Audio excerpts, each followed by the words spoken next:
I have been sitting with this case file for the last couple of hours, and I have to admit, it is unnerving.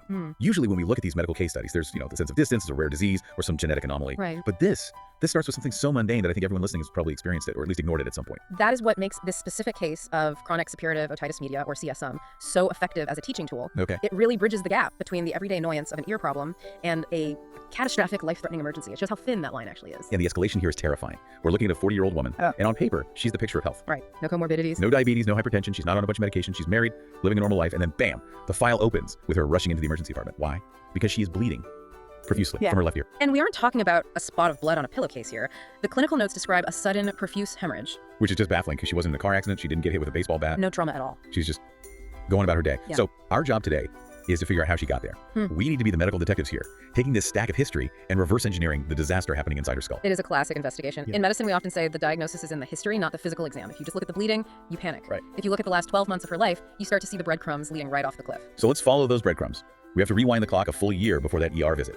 What was the very first sign that something was brewing? It started with discharge, left-sided ear discharge. The notes are pretty specific about this stuff. It wasn't just, water from the shower. It's described as grayish-white, mucoid, and foul-smelling. That foul-smelling detail is significant. In the world of ENT, the smell of the discharge can tell you a lot about the bacteria involved and whether bone is being eroded. That's a clue. It suggests an active destructive process, not just a little fluid behind the drum. And note the pattern. It was intermittent at first. Right, it would come and go. She'd have a bad week, then a good week, and she did what most of us would do. She got treatment. The notes say she took oral antibiotics. And here's the thing that probably doomed her.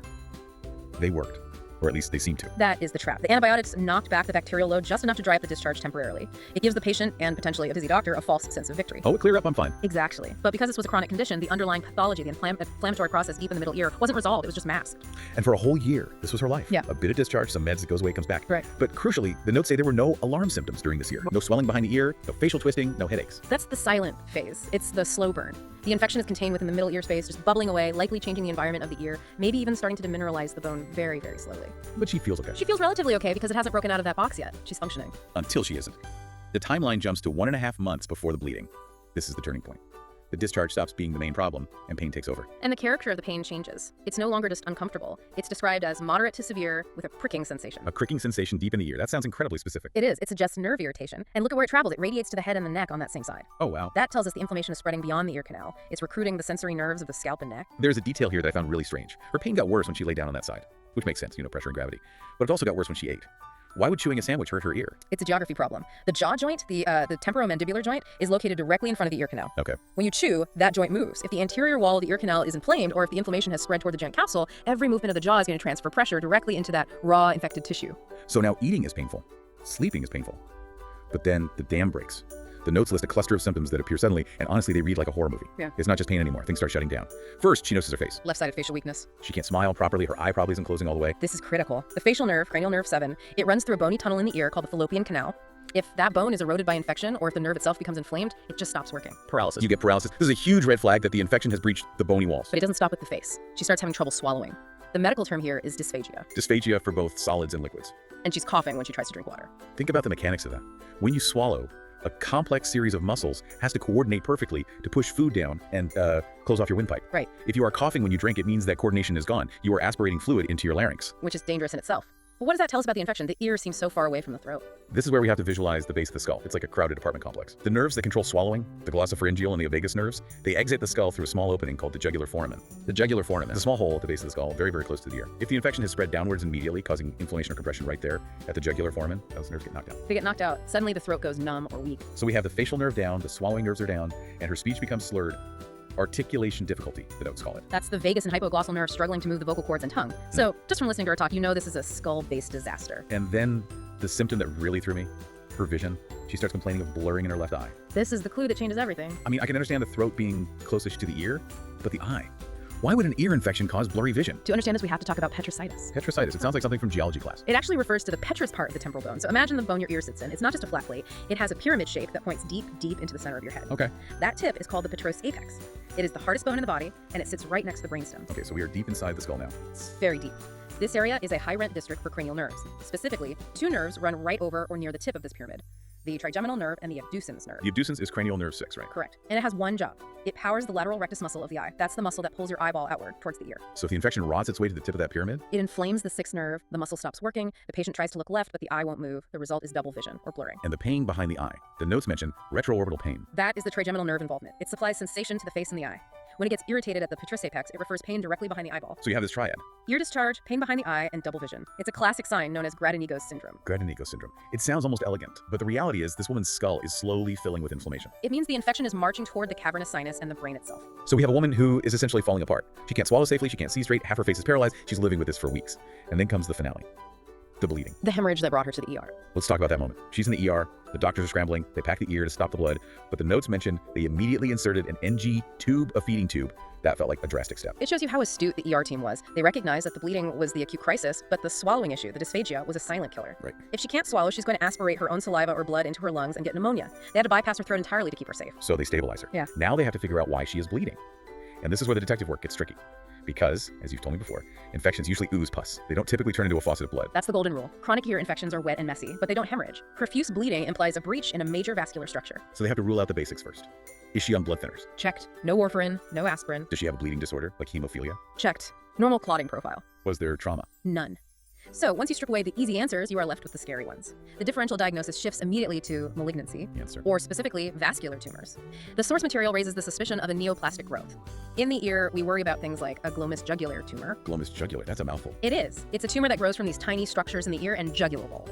These tumors are incredibly vascular. They are basically a tangled ball of high-pressure blood vessels. Oh. If you have one of those growing in your middle ear and it gets eroded or manipulated, it bleeds catastrophically. And it would explain the nerve damage too, wouldn't it? If a tumor's growing there, it's crushing everything in the neighborhood. Exactly. A tumor growing at the skull base would compress the facial nerve, the swallowing nerves, and eventually the petrous apex. It fits the pattern perfectly. But there's another option the source mentions. Not a tumor, but a structural failure. The sigmoid sinus, or jugular bulb. These are the massive veins that drain blood from the brain down into the neck. They run directly along the floor and back wall of the middle ear. And if the infection eats through the bone protecting them, The bone is the firewall. If the infection, the osteitis, erodes that bony plate, the vessel wall is exposed. Eventually, the wall weakens and ruptures. That's when you get the sudden, life-threatening hemorrhage. so the doctors are staring at two main possibilities. A vascular tumor that has decided to burst, or an aggressive infection that has eaten a hole in a major vein. Both are surgical emergencies. Both require immediate imaging. Now, there was one more suspect that notes spent some time on, which I thought was fascinating. They bring up tuberculosis. Ah, yes. Tuberculous otitis media. See, when I think of TB, I think of 19th century poets coughing into handkerchiefs. I think of lungs. I had no idea TB could set up shop in your ear. It's rare, especially these days, but it is a notorious mimic. The reason the source material brings it up is because TB is incredibly destructive to bone. It eats the bum. Voraciously. TB in the ear causes significant bone erosion, which would match the destruction we see in this patient. It also causes a painless discharge that resists standard antibiotics, which matches her early history. But they ultimately decide it's unlikely. Why rule it out? Two reasons. First, the pain. TB of the ear is classically painless for a long time. This patient had severe radiating pain for the last 6 weeks, but the biggest reason is the lungs. Because TB usually starts in the chest. Almost exclusively. Primary TB of the ear, meaning it started there without being in the lungs first, is almost unheard of. This patient had a clear chest x-ray. No cough, no fever, no night sweats. So it didn't fit. It was a smart thing to consider, but it didn't fit the systemic picture. Speaking of bone damage, you used a word earlier, osteitis. The notes mention this repeatedly. It sounds like inflammation, but it seems more permanent than that. Osteitis, in this context, is the biological process of bone destruction. It's not just that the bone is rotting in a passive way. The infection actually triggers the body's own cells, osteoclasts, to attack the bone. Wait, so her own cells are eating her skull? In a way, yes. The inflammation signals these cells to release enzymes that dissolve the mineral matrix of the temporal bone. It turns solid protection into mush. There is a detail in the description of the discharge that suddenly makes way more sense. The notes mention the discharge could be gritty. Yes, that grit. That is microscopic fragments of the temporal bone being washed out with the pus. That is horrifying. It is visceral, but for a clinician, it is a crucial diagnostic clue. If you feel grit in the suction tip, you know the bone is dying. You know this isn't just mucosal inflammation anymore. The architecture is collapsing. So let's pull this all together. We have a diagnosis of chronic suppurative otitis media, complicated by petrositis, multiple cranial nerve palsies, and a hemorrhage. It's a cascade of failure. A domino effect that played out over 12 months. What strikes me is the so what of this case. The notes keep hammering home the importance of history taking. Why is that the ultimate lesson here? Why not order an MRI sooner? Because technology is only useful if you know where to look. Imagine that patient coming in a month ago. If the doctor just looks in her ear with an otoscope, what do they see? A messy infected ear. A messy infected ear, just like 1,000 other ears they've seen. They see the discharge, they write a script for drops, and they send her home. Exactly. The otoscope doesn't show you the nerves, it doesn't show you the swallowing. Unless the doctor specifically asks, are you choking on water, or are you seeing double, Yeah. they will miss the extent of the disease. Because the patient isn't going to volunteer that information. She thinks her eye trouble is an eye problem. She thinks her swallowing trouble is a throat problem. She doesn't know they're all connected to the ear. Precisely. Patients provide symptoms, doctors have to provide the connections. The source explicitly states that in any case of chronic ear discharge, the clinician must ask about headache, eye pain, and vision. Those are the silent screams. Those are the silent screams that the infection has left the ear and is entering the skull base. It's almost like the ear discharge was a decoy. It was the most obvious thing, but by the end, it was the least dangerous thing. It was the smoke. The fire was deep in the petrous apex. I think that's what makes this deep dive so unsettling. We are used to thinking of pain as the first warning sign. If it hurts, it's bad. If it doesn't hurt, it's fine. But this woman had a painless disease for a year. And by the time the pain arrived, the damage was already done, the nerves were compressed, the bone was eroded, the pain was late to the party. It really forces you to reevaluate how we listen to our bodies. We ignore the annoying stuff. We tolerate the chronic stuff. And in the intricate, high-stakes geography of the head and neck, tolerance can be a dangerous strategy. So the takeaway for anyone listening, whether you are a medical student or just someone trying to stay alive, is that context is everything. And that the body is an interconnected web. You can't treat an organ in isolation. Sometimes the clue to the ear is in the eye. A sobering lesson. I'm going to be thinking about that gritty discharge for a long time. It's hard to forget. Thank you for walking us through the anatomy of this disaster. My pleasure. And to our listeners, here is a final thought to mull over. We rely so heavily on feeling sick to tell us when to stop. But in this case, the most destructive phase was the quietest. How many other signals are our bodies sending right now that we are tuning out because they aren't shouting yet? Just something to think about. Stay curious, and we'll catch you on the next deep dive.